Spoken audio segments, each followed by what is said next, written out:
আসসালামু আলাইকুম। আজকে আমি নরম তুলতুলে রসমালাই চপ মিষ্টি বানিয়ে দেখাবো।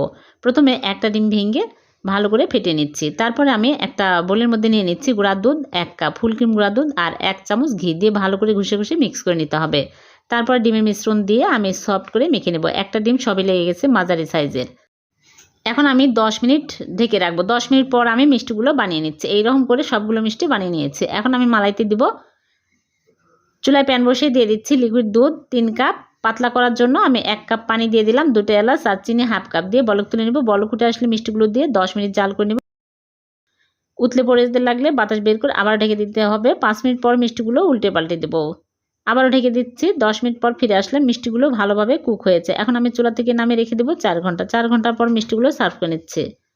হয়ে গেল ভীষণ সুস্বাদু নরম তুলতুলে রসমালাই চপ মিষ্টি। উপর দিয়ে আমি মাওয়া ছিটিয়ে দিয়েছি। ভালো লাগলে লাইক, কমেন্ট, শেয়ার করে দেবেন। পেজটিকে ফলো দিয়ে রাখবেন। আবার দেখা হবে। আল্লাহ হাফেজ।